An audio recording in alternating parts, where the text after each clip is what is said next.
Hello everyone, मेरा नाम है मिस्टर कोको और आप देख रहे हो ऑडियो प्रोडक्शन हेल्पर इंडिया। तो आज का वीडियो हमारा कमेंट सेक्शन से इंस्पायर्ड है। दिव्यांश ने कमेंट किया था ऑटो ट्यून, डिले या रिवर्ब के बारे में वीडियो बनाने के लिए, तो ये वाला प्लगइन लेके आया आप सबके सामने, एम ऑटो पिच, जो कि एक फ्री ऑटो ट्यून प्लगइन है।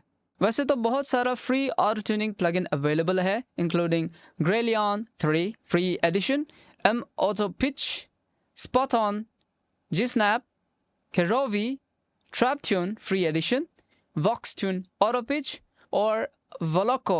तो मेरे लिए ये M Auto Pitch जो सबसे हाई क्वालिटी लगा साउंड में। वैसे तो मार्केट में सबसे बेस्ट क्वालिटी साउंड वाला ऑटो ट्यून प्लगइन कौन सा है बोलने से हम बोलेगा अंटारस का ऑटो ट्यून प्रो, जो कि एक इंडस्ट्री स्टैंडर्ड प्लगइन है। विद दैट बीन सेड, जितना भी free auto tune plugin options हमारे पास हैं, उनमें से एम ऑटो पिच मेरे लिए बेस्ट लगा। साउंड क्वालिटी, यूज़र इंटरफेस और फीचर्स इसमें जितना मिलता है शायद ही किसी फ्री प्लगइन में देखने को मिलता है। हालांकि ये कम्प्लीटली फ्री नहीं है, जैसे कि आप देख रहे हैं कि मेरा सामने जो यूज़र इंटरफेस है इसमें यहाँ लिखा हुआ है it is free but please upgrade if you can and make this disappear. मतलब इसका क्या थोड़ा लिमिटेशन है बोलने से, रिसाइजिंग का समय में। तो आप देख रहा होगा हम यहाँ रिसाइज कर ही रहा था तो ये पॉपअप आया, मतलब ये फीचर सिर्फ पेड वाला वर्जन में अवेलेबल है। और साथ ही साथ कुछ फंक्शनैलिटी है, जैसे कि ये वेव वाला फंक्शनैलिटी, ये सिर्फ पेड वाला वर्जन में अवेलेबल है। Other than that, pitch correction के लिए जो बेसिक फंक्शनैलिटी आपको जो चाहिए वो यहाँ पे सब कुछ आपको फ्री में मिल जाता है। ऑलराइट, एम ऑटो पिच का यूज़र इंटरफेस को आप पहली बार देखिए तो थोड़ा कंफ्यूजिंग लग सकता है। दैट इज़ वाई हम आपको सिर्फ ऐसा चीज़ को सिर्फ एक्सप्लेन करेगा जो कि पिच करेक्शन के लिए ज़रूरी है, और बाकी जो एक्स्ट्रा फंक्शनैलिटी है, क्योंकि बहुत सारा फीचर्स इसमें, उसको टच नहीं करेगा, आपका माथा का ऊपर से चला जाएगा और ज़रूरत भी नहीं है वो चीज़। तो सबसे पहले हम लोग ऑटोमेटिक ट्यूनिंग सेक्शन का बारे में बात करेगा, जिसमें 4 नॉब्स अवेलेबल है, डेप्थ, स्पीड, डिट्यून और बेस। डेप्थ का बारे में पहले बात करेगा। डेप्थ क्या है? डेप्थ जो बेसिकली आपका पिच करेक्शन को 100% करना है या कम रखना है, ये डेप्थ का वैल्यू को हम लोग कम या ज़्यादा करके सेट करके रख सकता है। अगर 100% में रख देगा तो पिच करेक्शन एकदम 100% होगा, एक्यूरेट होगा, लेकिन साथ ही साथ जो विब्रातो है, जो हम लोग का जो सिंगिंग का समय में थोड़ा वेरिएशन जो होता है, उसको भी ये सीधा कर देगा, स्ट्रेट लाइन कर देगा। एग्जाम्पल के तौर पे मेरा ये वोकल में पीछे तरफ में थोड़ा विब्रातो है, इसको अभी बाईपास कर देगा। ये बाईपास बटन है, मतलब ये अभी प्लगइन जो एक्टिवेट नहीं है, मतलब काम नहीं करेगा। देखो स्पेशली ये जगह थोड़ा ऊपर नीचे हिल रहा है, तो बेसिकली ये जो वेरिएशन जो है उसको हम लोग विब्रातो बोलेगा। इसको अभी हम एक्टिवेट करके, ये 100% में है, तो अभी इसको सुनो, ये पोर्शन को सीधा कर दिया। अभी ऑफ करेगा, अभी ऑन, सी पूरा स्ट्रेट कर दिया। तो आपको वो बैलेंस बनाना पड़ेगा, मतलब कितना स्ट्रेट आपको रखना है, कितना पिच करेक्शन करना है। सॉफ्ट ऑटो ट्यून इफेक्ट चाहिए या हार्ड ऑटो ट्यून इफेक्ट चाहिए, रोबोटिक वाला, तो वो आप डिसाइड कर सकते हैं यहाँ पे वैल्यू सेट करके। अभी स्पीड का बारे में बात करेगा। स्पीड क्या है? स्पीड से हम लोग जब एक नोट से दूसरा नोट पे ट्रांजिशन लेता है तो पिच करेक्शन जो कितना जल्दी हिट करेगा, कितना जल्दी एक्टिवेट होगा या काम करेगा, उस चीज़ को हम लोग स्पीड से सेट करके रख सकते हैं। अगर हम फास्ट रखेगा ना, ट्रांजिशन उसको मौका नहीं देगा, ब्रीदिंग करने का मौका नहीं देगा, जिससे रोबोटिक साउंड करेगा, मतलब ना नेचुरल नहीं लगेगा ट्रांजिशन जो। तो अगर हम स्पीड को कम कर देगा, जैसे कि इतना समझ लो, अभी सुन के देखते हैं।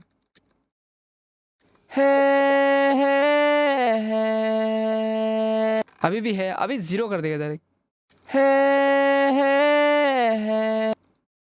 अभी क्या हो रहा है कि जो ट्रांजिशन है उसको सांस लेने का मौका दे रहा है, मतलब हार्ड ऑटो ट्यून वाला इफेक्ट साउंड नहीं कर रहा है, क्योंकि स्मूथ एकदम नेचुरल साउंड कर रहा है अभी। एक नोट से जब दूसरा नोट पे जाता है, हाँ, तब का। यहाँ पे जो विब्रातो है हम तो उसको मतलब रखना चाहिएगा, तो हम इस केस में स्पीड से हम कुछ नहीं कर सकते, हम यहाँ पे जाना पड़ेगा डेप्थ में। कम करेगा थोड़ा, इतना करके दिखते हैं,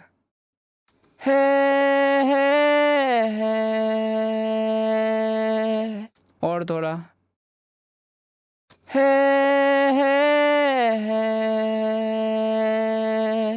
अभी थोड़ा विब्रातो आया है ना, इसको थोड़ा और कम करेगा स्पीड को।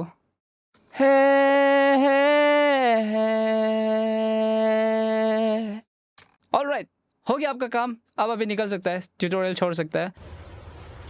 Wait a minute. तो अभी आप सुना होगा कि कितना नेचुरल साउंड कर रहा है।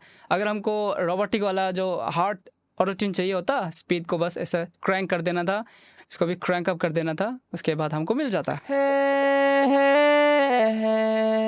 अगर ये इफेक्ट आपको चाहिए तो यहाँ पे आप सेट करके रख सकते हैं।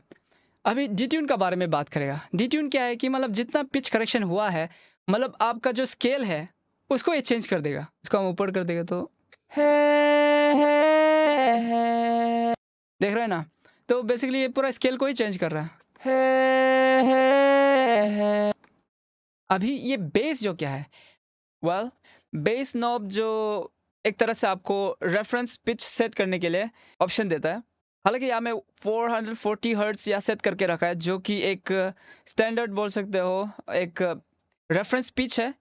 और जितना भी वेस्टर्न म्यूजिकल इंस्ट्रूमेंट्स है इसको इसी पिच का हिसाब से ट्यून करके रखा हुआ है। आप सिंपल भाषा में समझ लो कि जितना भी हम लोग कोई भी स्केल में गाएगा, हर सेमीटोन हर नोट इसमें फॉल करेगा।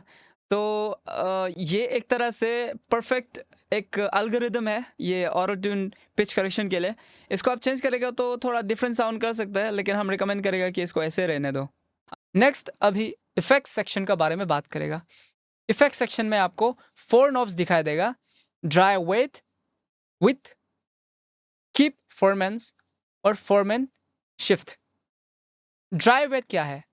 बेसिकली जो प्रोसेस्ड सिग्नल है, यहाँ से जो पिच करेक्शन हम लोग किया है वो, और ओरिजिनल साउंड जो कि मतलब जिसमें कुछ भी करेक्शन नहीं हुआ है, उसका बीच में आपको ब्लेंड करना हो, तो ये ड्राई वेट वाला नॉब काम आएगा। एग्जाम्पल के लिए अभी सुना देगा, थोड़ा ड्रास्टिक कर देगा ताकि आपको पता चले कि हो क्या रहा है। ये तो हो गया पिच करेक्टेड वाला। अभी हम इसको अगर 50% में रख देगा, मतलब अराउंड एग्जैक्ट नहीं से भी, इसमें आपको डबल वॉइस सुनाई दे रहा होगा। एक है जो ओरिजिनल सिग्नल, दूसरा जो प्रोसेस्ड वाला सिग्नल। इसको 0 कर देगा, मतलब एकदम कम कर देगा बोलने से। अभी प्रोसेस्ड वाला सिग्नल जो साउंड नहीं आएगा, सिर्फ ओरिजिनल साउंड आएगा। तो ये क्रिएटिव इफेक्ट, इसलिए तो ये इफेक्ट सेक्शन में है, ये एसेंशियल नहीं है। अगर आप चाहो तो इसको यूज कर सकते हो। विथ से क्या कर सकता है कि आप स्टेरियो जो स्पेक्ट्रम है इसको बढ़ा सकते हैं। मतलब आप मोनो अभी साउंड कर रहे हैं ना, इसको थोड़ा स्टेरियो वाइडनिंग कर सकते हैं आप। और इसका सीक्रेट यही है कि मतलब ये दोनों लेफ्ट एंड राइट चैनल को थोड़ा डिफरेंटली ट्यून करता है। मतलब यहाँ पे जो पैरामीटर्स है उसको अंडर द हुड दिखाई नहीं देगा, लेकिन थोड़ा डिफरेंट वैल्यूज थोड़ा रख देगा, सटल चेंजेस रख देगा लेफ्ट और राइट दोनों सिग्नल्स में, जिससे क्या होता है कि दोनों अलग अलग ऑडियो है जैसा हम लोग को इल्यूजन क्रिएट हो जाता है, तो जिससे वोकल डबल टाइप का कुछ क्रिएट हो जाता है या तो कोरस टाइप का क्रिएट हो जाता है। और हम लोग को लगता है कि यस, लेफ्ट एंड राइट दोनों चैनल में अलग अलग ऑडियो यहाँ पे सिग्नल्स आ रहा है। अभी इसको थोड़ा लाइक खेल के देखते हैं।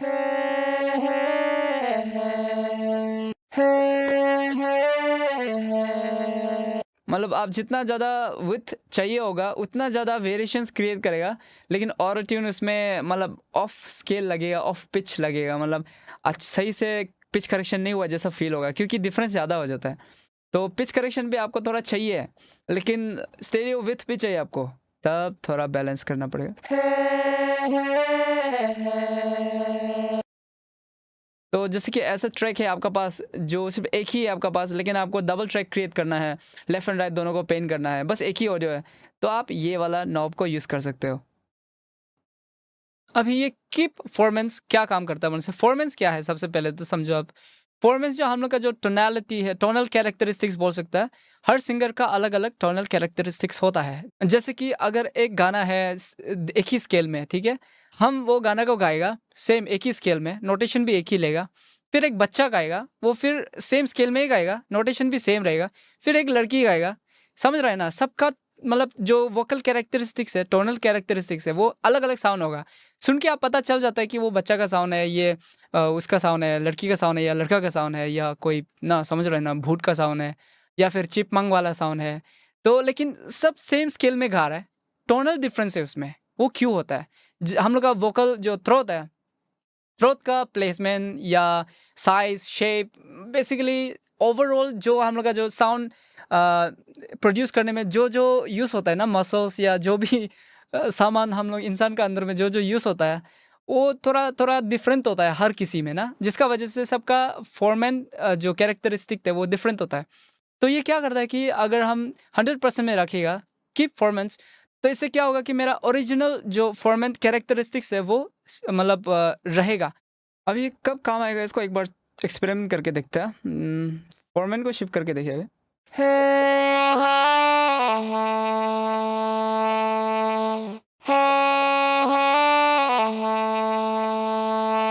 तो हल्का सा फील हो रहा है चेंजेस फॉर्मेट में, लेकिन लाइक ये ओरिजिनल फॉर्मेट को रखने के लिए कोशिश कर रहे हैं, इंटैक्ट रखने के लिए। यहाँ पे जाते हैं, डिट्यून पर जाके देखते हैं, शायद इससे कुछ ड्रास्टिक थोड़ा साउंड चेंज हो जाए। ये तो है ही,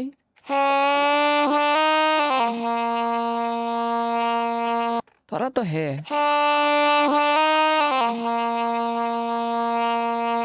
मतलब यस, फॉर्मेट के साथ में खेल रही है तीनों मिलके, और ये कोशिश कर रहा है कि ओरिजिनल फॉर्मेट को इंटैक्ट करके रखे। ज़्यादा कुछ ड्रास्टिक नहीं है, लेकिन आप लाइक कुछ पर्टिकुलर आप सोनिक कैरेक्टरिस्टिक्स के लिए जा रहे हो तो यस, थोड़ा खेल सकते हैं इसके साथ। अभी बात करेगा डिटेक्टर सेक्शन का बारे में। आप अगर प्लगइन को पहली बार खोलेगा तो ऐसा कुछ दिखेगा, डिटेक्टर सेक्शन याद दिखेगा नहीं, पैरामीटर्स। इसको एक बार क्लिक करना पड़ेगा तभी रिवील होगा, और रिवील होते ही आपको दिखाई देगा 4 knobs: threshold, stabilisation, minimum frequency और मैक्सिमम फ्रीक्वेंसी। अगर आप सिग्नल फ्लो के बारे में जानना चाहता है तो सिग्नल फ्लो का हिसाब से एक्चुअली ऑटोमेटिक ट्यूनिंग जो डिटेक्टर सेक्शन का बाद आना चाहिए, लेकिन ये प्लगइन में एक तरह से ये तो छुपा के भी रखा हुआ था, जिसको बस इंटरेस्ट देता है वो जाके ट्विक कर सकता है, अदरवाइज डिफ़ॉल्ट में ही मोर देन इनफ है, ऐसा एक तरह से हिंट दे के रखा है। तो बस माइंड में ये याद रखो कि डिटेक्टर सेक्शन जो ऑटोमेटिक ट्यूनिंग से पहले आता है। डिटेक्टर जो फ्रीक्वेंसी या जो इंफॉर्मेशन, जो सिग्नल को डिटेक्ट करके, सिलेक्ट करके, फिल्ट्रेशन करके जो आगे भेजेगा, उसको ऑटोमेटिक ट्यूनिंग सेक्शन जो ऑटो ट्यून करेगा। तो सबसे पहले थ्रेशोल्ड के बारे में बात करेगा। थ्रेशोल्ड जो क्या करता है, थ्रेशोल्ड जो basically volume based getting system है, मतलब गेट का तौर पे आप इसको देखो, गेट ही है ये, तौर पे नहीं, गेट ही है, बस नाम थ्रेशोल्ड रखा हुआ है। गेट का थ्रेशोल्ड को आप यहाँ से मतलब कम या ज़्यादा कर सकते हो, लेकिन अगर हम थ्रेशोल्ड का वैल्यू अगर चेंज कर देगा ना, कैसे चेंज करना है, जैसे कि मेरा जो वोकल सिंगिंग है, जो टेक है, उसका वॉल्यूम को चेक करें एक बार कि सबसे लोएस्ट वाला मतलब कितना डेसिबल है। मीटर में ध्यान दो, ये सबसे लोएस्ट लगता है। ये तो लाउड है ना, देख के भी पता चल रहा है ये लोएस्ट है। तो -20 dB से ऊपर ही है सब। तो सोचो कि आपका रिकॉर्डिंग में कुछ नॉइस है या कुछ ऐसा लाइक सांस जैसा हो गया, जो कि लाइक इतना लाउड नहीं है, जो हल्का सा आता है, तो उसको भी अगर आप चाहे तो पिच करेक्ट कर सकते हैं, लेकिन उससे आर्टिफैक्ट्स जनरेट होगा।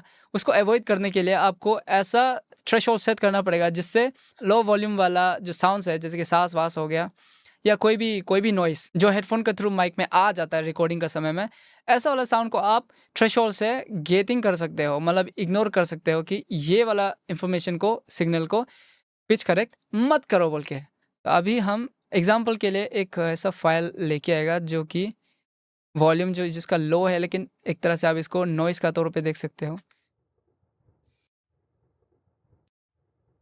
-20 से नीचे ही है। तो अभी आप देख रहे हैं यहाँ पे इंडिकेटर सेक्शन में, आप देखो इंडिकेटर में क्या दिखा रहा है। तो अभी आप ध्यान दो, ये सेक्शन में, इंडिकेटर सेक्शन में देखो, विजुअली यहाँ पे दिख रहा होगा, जो ऊपर का हिस्सा है ये इनकमिंग सिग्नल का पिच इंफॉर्मेशन है, और नीचे का हिस्सा जो मतलब आउटगोइंग का, मतलब बेसिकली पिच करेक्शन करने के बाद में जो सिग्नल बाहर जा रहा है उसका पिच इंफॉर्मेशन है।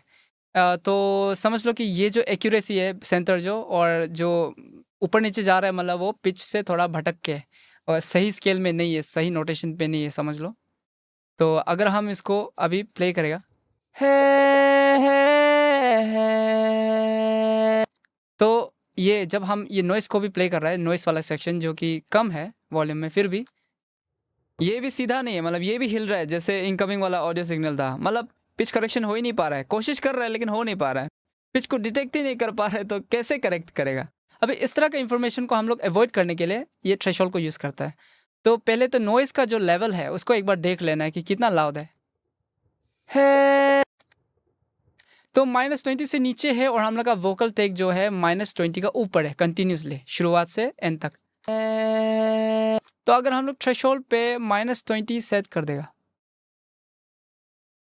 तो अभी क्या होगा कि यहाँ पे देखो,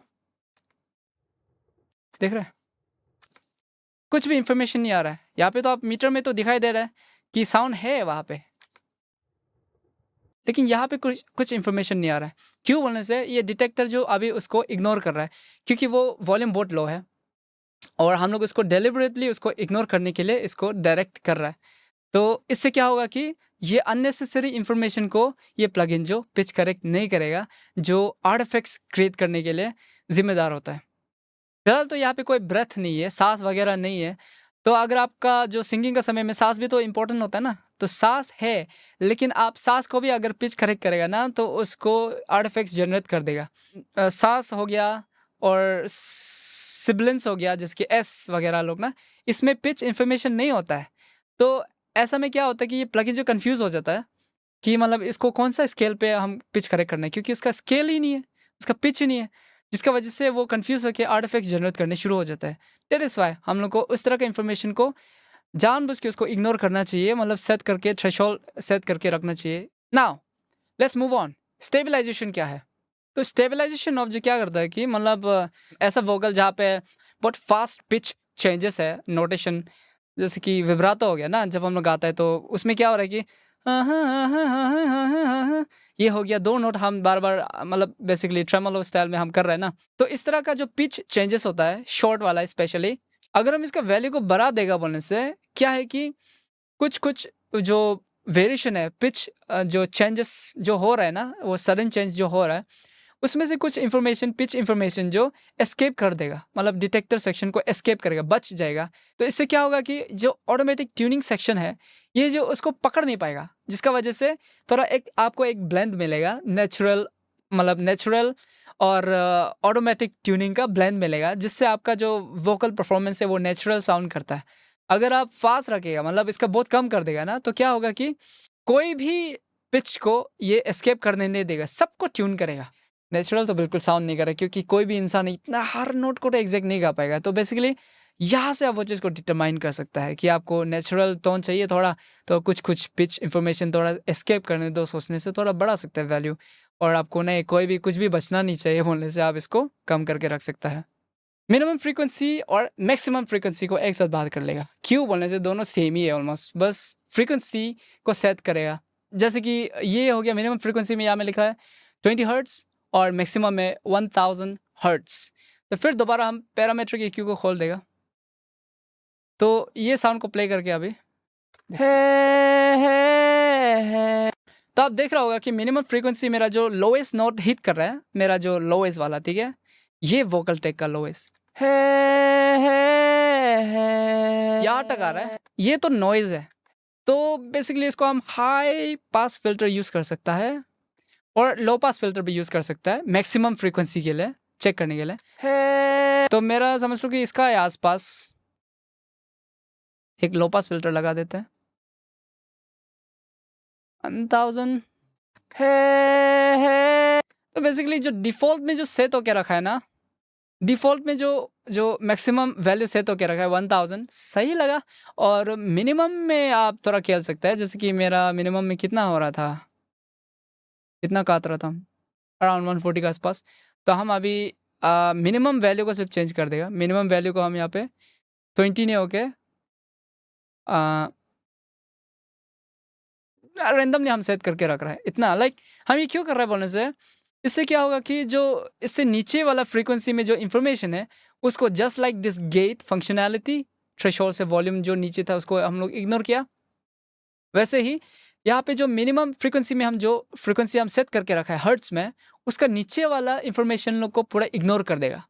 तो उसको पिच डिटेक्ट नहीं करेगा, तो पिच डिटेक्ट नहीं करेगा तो पिच करेक्ट भी नहीं करेगा। ज़रूरी नहीं है, सिर्फ आर्टिफैक्ट्स जनरेट करेगा वो चीज़, अननेसेसरी है। तो सिर्फ प्लगइन को कंफ्यूज कर देता है क्योंकि उसमें पिच इन्फॉर्मेशन कुछ खास होता नहीं है, और इसमें चाहे तो वोकल भी हो सकता है या फिर बैकग्राउंड नॉइज भी हो सकता है। तो बेस्ट है कि मिनिमम फ्रीक्वेंसी को आप सेट करो यहाँ आके। नाउ अभी हम लोग बात करेगा स्केल सेक्शन में। स्केल तो सिंपल है, जैसे यह स्केल लिखा हुआ है समझ गया होगा कि आपको करना क्या है। स्केल सेलेक्ट करना है ताकि ये ऑटो ट्यून प्लगइन जो उस स्केल में पिच करेक्ट कर पाए। जो भी आप नोटेशन ले रहे हैं उसको वो जो हम लोग सेट करके रखा है उसी स्केल में ये खींच के लाएगा, मैग्नेट का जैसा। तो अभी हमको पता है कि मेरा स्केल जो है डी मेजर है, दैट इज़ वाई हम मेजर में क्लिक किया और उसके बाद डी में क्लिक किया। तो ये डी मेजर स्केल में जो जो सेमीटोन्स आता है सब यहाँ पे सिलेक्ट होके रखा हुआ है। और जो वाइट है वो जो मतलब बेसिकली काम नहीं करेगा, ठीक है। वाइट जो ये उल्टा है, रेड जो है वो काम करेगा। जो डी मेजर में जो जो आ रहा है वो रेड में कलर होके रखा है। अगर हम इसमें माइनर लगा देगा उसके बाद में डी माइनर को ही सेलेक्ट करेगा तो उस हिसाब से फिर चेंज हो जाएगा, और ई दबाएगा तो उस हिसाब से फिर चेंज हो जाएगा, सी दबाने से भी उस हिसाब से चेंज हो जाएगा। तो जो जो सेमीटोन्स या फिर नोट्स सी स्केल में नहीं है, इस केस में सी माइनर स्केल में जो जो नहीं है उसको ये म्यूट कर रहा है, मतलब एज वो साउंड आएगा ही नहीं। तो इसलिए आपको अपना स्केल पहले तो गाना का स्केल को आप पता कर लेना चाहिए। लेकिन अगर आपको स्केल पता नहीं है, गाना का की पता नहीं है, तो उस केस में भी आप स्केल को ढूंढ सकते हो। उसका फ्री तरीका मैंने एक दूसरा वीडियो में मैनुअल पिच करेक्शन वाला ट्यूटोरियल वीडियो में हम सिखाया है, और प्लगइन भी दिखाया कि कौन सा सॉफ्टवेयर को यूज़ कर सकते हो आप। वो वीडियो से आप मैनुअल पिच करेक्शन भी सीख पाएगा और मैनुअल पिच करेक्शन का इंपॉर्टेंस क्या है वो भी समझ पाएगा। Now back to this plugin. Indicator को तो आपको बता चुका है कि ये क्या करता है, और अभी ये मीटरिंग सिस्टम को भी आप कहीं ना कहीं आप देख चुका है ओवरऑल प्लगइन ये लोग को एक्सप्लेन करते समय में। फिर भी ये प्लगइन का एक और ख़ास बात है कि ये मीटरिंग सेक्शन को आप अलग कर सकते हो बेसिकली प्लगइन से। उसके बाद इंडिपेंडेंटली आप कहीं पे भी, अगर आपके पास सेकंड मॉनिटर है तो उसको ले जाके सेकंड मॉनिटर पे भी ले जा सकते हो। फिलहाल के लिए हम एग्जांपल के लिए यहाँ रख देगा, और आप चाहे तो इसको फुल स्क्रीन भी कर सकते हो। तो यहाँ पे पूरा स्क्रीन तो नहीं दिख रहा होगा, मेरा एकदम अल्ट्रा वाइड स्क्रीन वाला मॉनिटर है, तो इसको वापस हम नॉर्मल साइज पे लेके आ जाएगा। अदरवाइज आप ऐसा मिला सकते हो, ऐसा भी रख सकते हो, मर्जी। और वापस आपको ये मेन प्लगइन पे अटैच करना है तो बस आप ये क्रॉस मार्क को दबा देना है।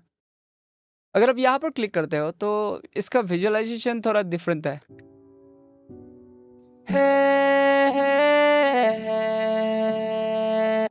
ये डायरेक्ट जो इंफॉर्मेशन आ चुका है वो यहाँ पे चिपक जाता है। तो सर्टेन केसेस में आपको मतलब हेल्पफुल हो सकता है ये मीटरिंग। और ये सेम चीज़ आप इसको अलग करके भी देख सकते हो, जो थोड़ा हेल्पफुल होगा आपके लिए।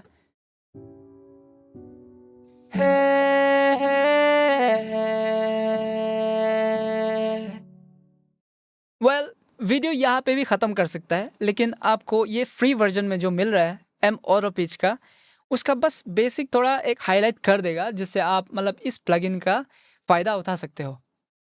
राइट साइड में आप देख रहा होगा, इसको हम बंद भी कर सकता है, जैसे कि यहाँ पे मिनिमाइज कर सकता है, तो आप डायरेक्ट क्लीन यूज़र इंटरफेस दिखाई देगा। लेकिन मीटरिंग तो आपको चाहिए होगा कहीं ना कहीं, चाहिए तो आप ऑन करके रख सकते हो, और ये वाला ऑप्शन को भी ऑन करके रख सकते हो, जो कि एक्स्ट्रा फंक्शनैलिटी है। एम ऑरो पिच का एक खास बात बताएगा, वो है यहाँ पे देखो स्लीपिंग लिखा हुआ है ना। अगर हम अभी इसको यूज़ करेगा, मतलब इनकमिंग सिग्नल आएगा जब ये काम करना शुरू करेगा, एक्टिव दिखा रहा है, एक्टिव दिखा रहा है। मतलब जब हम इसको यूज़ नहीं करें स्लीप मोड में जा रहा है, इसका मतलब क्या है कि ये आपके लिए CPU के लिए बहुत अच्छा है, CPU फ्रेंडली है। क्यों बोलने से, जब भी आप यूज़ नहीं कर रहे हैं इस ये प्लगइन का थ्रू कोई सिग्नल नहीं जा रहा है बोलने से, ये प्लगइन जो ऑफ हो जाएगा, डिसेबल हो जाएगा, स्लीप मोड में चला जाएगा, तो आपका CPU खाएगा नहीं है बैकग्राउंड में। इवन ये सेम लाइन में भी जैसे कि ये लाइन में अभी कुछ इन्फॉर्मेशन नहीं है, क्योंकि यहाँ में कुछ इन्फॉर्मेशन नहीं है तो कुछ सिग्नल ये प्लगइन में जाएगा नहीं। तो अब इसको प्ले करने से भी स्लिप, तो ये सिर्फ तभी एक्टिवेट होगा जब इसका थ्रू कुछ सिग्नल जाएगा। ये यहाँ में सिग्नल है ना, यहाँ पे आएगा, तो ध्यान दो।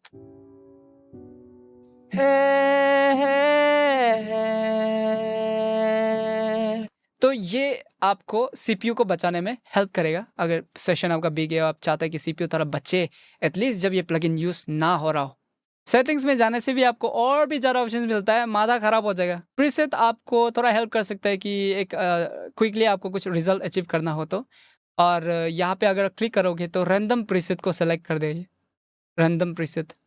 और यहाँ से आगे पीछे जा सकते हैं प्रीसेट का, यहाँ से रैंडम प्रीसेट सेलेक्ट होगा। और ये बटन जो बोलता है पैनिक बटन बोलते हैं इसको, तो पैनिक बटन जो बेसिकली जितना भी हम लोग कुछ यहाँ पे चेंजेस किया बोलने से उसको एक बार में रीसेट कर सकते हैं, लेकिन ये सिर्फ पेड वर्जन में अवेलेबल है, फ्री वाला में नहीं है। अगर ये बटन को आप क्लिक करेगा तो अपडेट वगैरह करने के लिए आपको ऑप्शंस मिल जाता है। ये क्या है, लेफ्ट एंड राइट के लिए इनिशियल्स है। लेफ्ट एंड राइट में क्लिक करेगा तो फिलहाल हम लोग राइट और लेफ्ट दोनों को पिच करेक्शन कर रहे हैं, और अगर हम लेफ्ट को क्लिक करेगा तो सिर्फ लेफ्ट चैनल को ये पिच करेक्शन करेगा। और सिमिलरली हम इसको बस राइट वाला को सिर्फ पिच करे करके लेफ्ट को हम इग्नोर कर सकते हैं, और लेफ्ट जो ओरिजिनल सिग्नल आएगा। और ये ऑप्शंस लोग है थोड़ा एडवांस है, इंक्लूडिंग द सराउंड सेक्शन, जो कि हम लोग को ज़रूरत नहीं है। नॉर्मली हम लोग को लेफ्ट एंड राइट वाला जो डिफ़ॉल्ट में रहता है वही मोर देन एनफ होता है। नाउ ये एबीसी क्या है? एबीसी बोले तो ऑटोमेटिक गेन कंट्रोल, मतलब कुछ भी हम लोग यहाँ पे इफेक्ट सेक्शन पे कुछ ट्विक विक करने का वजह से कभी कभार क्या होता है कि ओरिजिनल सिग्नल का जो वॉल्यूम है गेन बढ़ जाता है, जिससे कि हम लोग पता नहीं चलता कि ये लाउड हो रहा है, कम हो रहा है। इवन हम लोग स्टेरियो विथ को बढ़ा देने से कोई बार हम लोग को फील होता है लाइक कि वॉल्यूम कम हो रहा होता है या बढ़ गया जैसा फील होता है। तो इनकमिंग का समय में जितना वॉल्यूम था उतना ही सेम गेन रहेगा आउट गोइंग का समय भी। तो ये चीज़ मेक श्योर करेगा ABC, automatic gain control. Limiter क्या है कि नॉर्मल लिमिटर जैसे ही है, मतलब आउट गोइंग इनकमिंग दोनों कोई भी अगर लाउड है ये लिमिट कर देगा, तो 0 dB से ये ऊपर जाने नहीं देगा। ईजिली ये यूज़ नहीं होता, क्योंकि ये देखो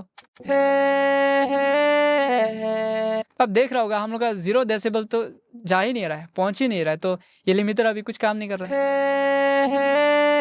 ये बस मेक श्योर करने के लिए कि कुछ ऊपर ना जाए 0 dB से। लेकिन इससे क्या होगा कि CPU लोड भी बढ़ जाएगा, तो क्यों ऑन करेगा इसको, ज़रूरी नहीं है। और ये सेक्शन करेगा, ये इंटरेस्टिंग है। मतलब ये ए लिखा हुआ है और या बी लिखा, सी लिखा, बहुत सारा इंस्टेंसेस, मतलब वेरिएशंस आप सेट करके रख सकते हो। A B A B A B A B, ये क्या है बोलने से देखो, जैसे कि हम ए में हम अलग सेटिंग रख सकता है, हार्ट ट्यूनिंग रख सकता है, समझ लो ऐसा कुछ।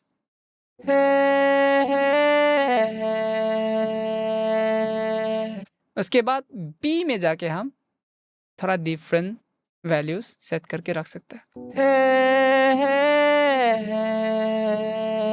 तो अभी हम बैक एंड फोर्थ चेक कर सकते हैं कि कौन सा बेटर है मेरे लिए, हमको कौन सा वाला चाहिए। बी में रख सकता है या फिर ए में वापस जा सकता है, या फिर आप ये वाला बटन को दबा सकते हैं, ए बी।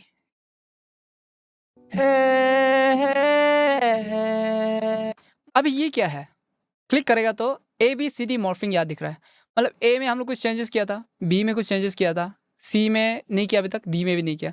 तो समझ लो कि सी में हम रफली अभी के लिए सी में कुछ चेंज कर देगा, इसका भी थोड़ा अलग से। ठीक है, हम बस रैंडम नहीं ज़्यादा कर रहे हैं चेंजेस, मतलब समझ रहे हैं ना, एकदम पागलपन। ये क्रिएटिव इफेक्ट है। अभी हम क्या करेगा, इसमें जाएगा, उसके बाद मॉर्फिंग कर सकता है, मतलब समझ रहे हैं ना। ए बी सी डी का जैसे अगर हम इस पे जाएगा तो ए का सेटिंग्स का करीब ये साउंड फंक्शनैलिटी आएगा, ब्लेंड होगा। बी का तरफ जाएगा तो बी का पैरामीटर्स यहाँ पे काम करेगा, और सी और डी सेम टू सेम। तो बेसिकली इस सब का ब्लेंड आप क्रिएट कर सकते हो, मतलब कहीं भी आप रख के। अभी हम बी में डायरेक्ट बी में जा रहा है, सिर्फ बी का काम कर रहा है, बाकी को पूरा इग्नोर कर रहा है। यहाँ पे जगह पे सेंटर में जाएगा, सबका थोड़ा थोड़ा इंफॉर्मेशन। और ये क्या है, ये कॉपी बटन है। अगर हम ए का जो पैरामीटर्स है सेटिंग्स, इसको हम कॉपी करेगा, और समझ लो कि हम ई में जाएगा, और ई में भी हम ए में जो सेटिंग्स था मेरा, जितना पैरामीटर सेटिंग्स था, वैल्यू सेट करके रखा था, सेम टू सेम चाहिए तो हम पेस्ट कर देगा। अभी ये कॉपी था ये बटन, अभी ई में आके हम पेस्ट कर देगा, तो अभी ए और ई का सेम हो जाएगा। तो बेसिकली किसी भी सेक्शन का आप वैल्यूज़ को, आप इंफॉर्मेशन को कॉपी कर सकते हो और किसी भी ऑप्शन में जाके सीधा पेस्ट कर सकते हो, बराबर हो जाएगा। तो now this is undo button, कुछ भी आप यहाँ पे कुछ चेंज कर रहे हैं, अंडू करना है, अंडू हो जाएगा। और ये रीडू, जो पहले किया था जिसको हम अंडू किए उसको रीडू कर सकते हैं। अगर इसका बाद में कुछ किया ही नहीं तो ये मैक्सिमम लिमिट यहाँ पे हो चुका है, रीडू का ऑप्शन यहाँ पे नहीं आ रहा है, क्योंकि इसका बाद हम कुछ चेंजेस किया ही नहीं ना। अगर किया होगा इसका अंडू कर देगा तब आएगा फिर ये ना। इस ट्यूटोरियल के लिए ज़रूरी नहीं है। और ये जहाँ पे वेव लिखा है, वेव को हम लोग पिच करेक्शन कर सकता है। यहाँ पे जो भी हम लोग पैरामीटर सेटिंग करके रखा है उस हिसाब से किसी भी वेव फाइल को हम लोग एक्सेस करके उसको पिच करेक्ट कर सकता है। जो भी फोल्डर में आप वो वेव फाइल है उसको सिलेक्ट करके, जैसे कि ये डेस्कटॉप में एक वेव था, इसको हम सिलेक्ट कर लेगा। लेकिन यहाँ लिखा है are you sure you want, yes करने से देखो सॉरी डिस्प्ले, मतलब ये फीचर जो सिर्फ पेड वाला वर्जन में आपको मिलेगा।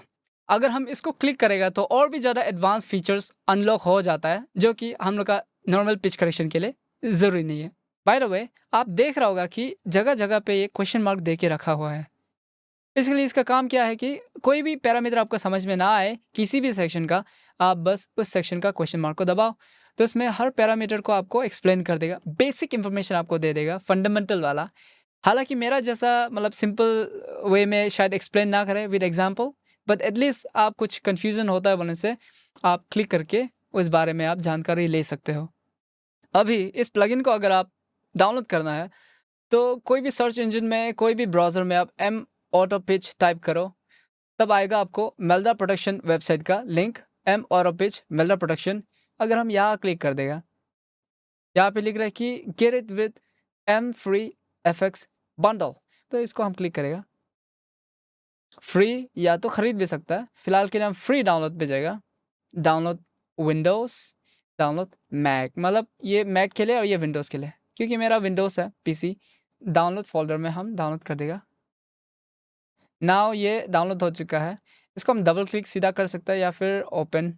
अभी ये फाइल को हम डबल क्लिक करेगा, रन करेगा, install, accept, agreement, of course you must. और ये शॉर्टकट आप क्रिएट कर भी सकते हो, M प्लगइन मैनेजर है उसका शॉर्टकट क्रिएट करेगा ऐप का। नेक्स्ट, इंस्टॉल, ऑलराइट कंप्लीट हो चुका है, फिनिश। इसको हम डबल क्लिक करेगा, शॉर्टकट ये है, चाहे तो आप स्टार्ट मेन्यू से भी वो एक्सेस कर सकते हो।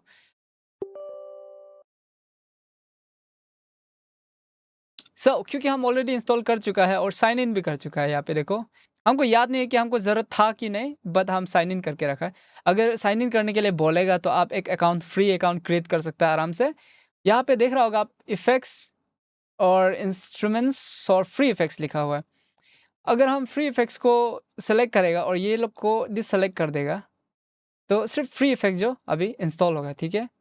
क्योंकि हम फ्री इफ़ेक्ट में अभी क्लिक करके रखा है तो ये ऑटोमेटिकली यह सेलेक्ट होकर रखा हुआ है। सेलेक्ट नहीं होता है बोलने से आप मैन्युअली सेलेक्ट कर सकते हो। तो आप बेसिकली ये फ्री बंडल में जो भी आ रहा है ना, सबको एक बार में इंस्टॉल कर सकते हो। अदरवाइज सिर्फ आपको कुछ पर्टिकुलर प्लगइन चाहिए, जैसे कि M ऑटो पिच ये चाहिए था, बाकी को डिससेलेक्ट कर सकते हो और M ऑटो पिच को सेलेक्ट करके उसको इंस्टॉल कर सकते हो। तो यहाँ पे इंस्टॉल हो चुका है। ओके, अभी आप कोई भी डॉ में जाके प्लगइन को स्कैन करो, उसके बाद आ जाएगा, उसके बाद आप यूज़ कर सकते हो फ्री में। अगर आपको इस तरह का वीडियो देखना है और फ्री प्लगइन्स के बारे में जानकारी या बेसिक ट्यूटोरियल चाहिए तो सब्सक्राइब करके रखना और कमेंट सेक्शन में लिखिए आपको क्या चाहिए।